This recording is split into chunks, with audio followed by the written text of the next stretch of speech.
Hi all, this is Anjali और आज हम करेंगे Cartesian product in SQL.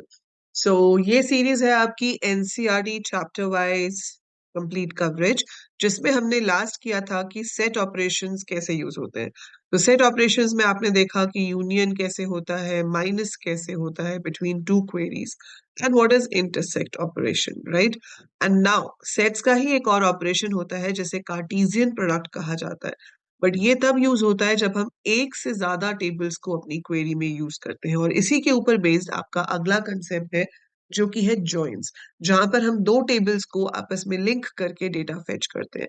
But उसी से रिलेटेड ये कार्टेशियन प्रोडक्ट भी है। अब जिन लोगों के पास मैथ्स रहा है, आप फटाफट से कमेंट्स में मुझे लिखकर बता सकते हैं कि कार्टेशियन प्रोडक्ट की मैथ्स में जो सेट्स चैप्टर है उसमें क्या डेफिनेशन होती है। ठीक है, तो चलिए, डेफिनेशन की अगर हम बात करें तो वो ये होती है कि भाई each element of set one is linked with each element of set two. So पहले सेट का हर एक एलिमेंट दूसरे सेट के हर एक एलिमेंट के साथ लिंक किया जाता है, जिसे हम कार्टेशियन प्रोडक्ट कहते हैं। तो यहाँ पर भी कुछ ऐसा ही होता है कि आपके पास दो टेबल्स हैं, और अगर आप दोनों टेबल्स में से डेटा फेच करते हो, जैसे आपके पास डांस और म्यूजिक दो टेबल इन्होंने लिए हुए हैं, ठीक है। अब वो दो टेबल्स कौन से हैं मैं आपको यहाँ दिखा देती हूँ। सो हमारे पास ये टेबल है डांस, जिसके अंदर मेरे पास सीरियल नंबर, नेम और क्लास है, और ये चार रिकॉर्ड्स हैं: Aastha, Mohira, Mohit and Sanjay. Similar way I have music, जिसके अंदर मेरे पास पांच रिकॉर्ड्स हैं। तो अगर मैं यहाँ पर क्वेरी लिखती हूँ select star from dance comma music semicolon, so select star from dance comma music semicolon, that means I'm fetching the data from two tables at the same time। पर मैंने ये तो बताया नहीं कि वो टेबल आपस में लिंक्ड कैसे है। तो वो क्या करेगा, सीरियल नंबर, नेम, क्लास और फिर से सीरियल नंबर, नेम, क्लास, मतलब छह कॉलम्स आपके डिस्प्ले हो जाएंगे। तो पहले आएगा वन आस्था 7A, और उसके साथ वन महक 8A, फिर to Mahira 6A। Show you किस तरह से आएगा, यहाँ पर आपको दिखाया होगा। सो अगर हम यहाँ स्क्रॉल डाउन करते हैं कार्टेशियन प्रोडक्ट पे, तो आप यहाँ देख पाएंगे। तो वन आस्था के साथ भी है महक, माहिरा के साथ भी महक है, मोहित के साथ भी महक है, संजय के साथ भी महक लिंक हुआ हुआ रिकॉर्ड है ना। फिर ऐसे ही जो माहिरा सेकेंड रिकॉर्ड है वो फिर से आस्था, माहिरा, मोहित, संजय सबके साथ लिंक होके आ रहा है।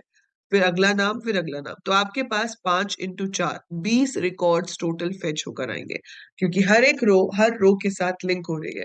तो 4 रोज पहले में थी, 5 रोज दूसरे में थी। पहली रो 5 के साथ लिंक हुई, 5 रोज बन गई। सेकेंड रो फिर 5 के साथ लिंक हुई, 5 और बन गई। फिर थर्ड रो फिर 5 के साथ लिंक हुई, 15 हो गई, 20 हो गई।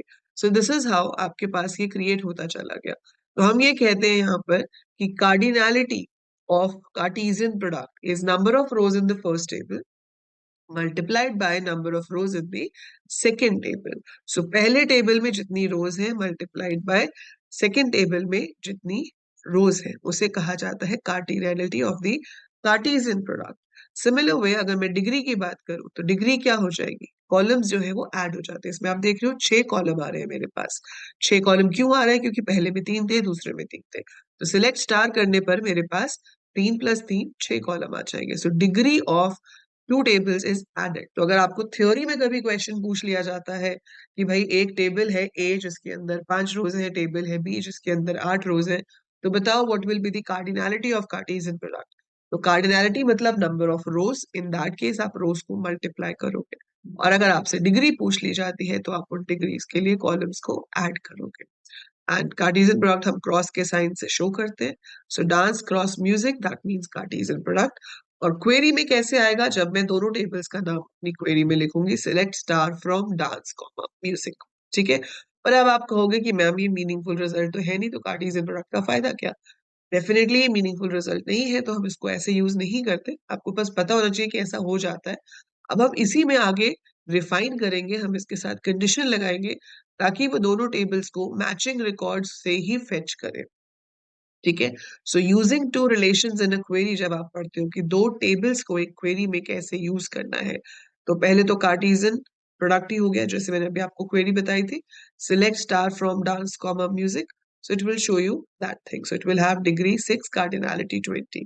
बट आप यहाँ पर कंडीशन लगाना चाहते हो कि नहीं, जहां पे सीरियल नंबर मैच करता है सिर्फ उसी को दिखाए, या जहां पर नेम मैच करता है सिर्फ उसी को दिखाए। तो हम यहाँ कंडीशन लगा सकते हैं। select star from dance D comma music M where D dot name is equal to M dot name. अब आप ये सोच रहे होगे कि मैम ये डी और एम क्या चीजें आ गई यहाँ पर, है ना? तो ये क्या है? अलाइसिस। हमने 11th क्लास में भी पढ़ा था कि आप कॉलम को अलाइसिस मतलब निक नेम दे सकते हो क्वेरी में यूज करने के लिए। इसकी जरूरत नहीं है वैसे, आप इसके बिना भी ये क्वेरी लिख सकते थे। इसके बिना ये क्वेरी कैसे होती? Select star from dance comma music where dance dot name is equal to music dot name. क्योंकि दोनों टेबल्स में कॉलम का नाम नेम है, इसमें भी नेम है, इसमें भी नेम है। अगर मैं लिख दूंगी name is equal to name तो वो कंफ्यूज हो जाएगा कि भाई कौन से कॉलम में से नेम की बात कर रहे हो आप, तो एम्बिग्यूटी एरर आ जाएगा। तो हमें उसको बताना पड़ता है कि अगर नाम सेम है तो मैं किस टेबल में से उस कॉलम को यूज कर रही हूँ। तो उसके लिए टेबल का नाम डॉट कॉलम का नाम लिखा जाता है। तो अगर हम ये अलाइसिस नहीं देते तो हमें पूरा लिखना पड़ता डांस डॉट नेम, यहाँ पे लिखना पड़ता म्यूजिक डॉट नेम। दूसरा तरीका क्या है कि आप डांस स्पेस उसको छोटा निकनेम दे दो डी, ऐसे ही म्यूजिक को आपने छोटा नाम दे दिया एम, जैसे हम पांडास देते ना, इंपोर्ट पांडास एज पीडी, तो आप आगे पीडी यूज कर सकते हो पूरा पांडास लिखने की जगह। सिमिलर वे यहाँ पे भी हमने डांस का निकनेम दे दिया डी, म्यूजिक का नाम दे दिया एम, स्पेस देके जस्ट राइट द लेटर। और अब यहाँ पे पूरा डांस लिखने की जगह आप डी डॉट नेम लिख सकते हो, पूरा म्यूजिक लिखने की जगह एम डॉट नेम लिख सकते हो। सो ये अब उन्हीं रिकॉर्ड्स को दिखा रहा है जहां पे नाम सेम है। अब ये देखो, ये 20 रोज बनी थी आपकी, 20 में जहां पे नाम सेम होंगे अब सिर्फ उनको दिखा रहा है। इसमें नाम सेम नहीं है, इसमें भी नहीं है, इसमें भी नहीं है, इसमें भी नहीं है, तो कुछ नहीं आएगा। इसमें माहिरा वाला माहिरा माहिरा सेम है तो आएगा। एंड सिमिलर वे हमारा और कौन सा सेम आएगा? संजय संजय। सो माहिरा माहिरा एंड संजय संजय दो रिकॉर्ड्स है जहां पर नाम दोनों तरफ आ रहे हैं, तो वो उसको शो कर देगा। ठीक है, so that is how we create Cartesian product and we can give conditions on that as well. इसी चीज को ही हम आगे जाकर जॉइन भी कहते हैं। तो जब कॉमन कॉलम्स के बेसिस पे लिंक किया जाए that is called join. Join आप दो तरह का पढ़ोगे, आप पढ़ोगे इक्वी जॉइन क्या होता है, as well as we will be doing natural join क्या होता है। तो उसके लिए हम ये यूनिफॉर्म और कॉस्ट टेबल यूज करेंगे, but this we will be starting in the next video. अभी आपको सिर्फ इतना समझना है कि कार्टेशियन प्रोडक्ट क्या होता है। ठीक है, नेक्स्ट वीडियो में मैं आपको जॉइंस एक्सप्लेन करूँ। That's it for this one. I hope समझ आ गया होगा, तो फटाफट कमेंट्स में लिख के बताओ अपने वर्ड्स में कि आपको क्या समझ में आया। And I'll see you in the next one. जाने से पहले like जरूर कर देना, share with all your classmates and subscribe the channel if you haven't subscribed yet. That's it for now.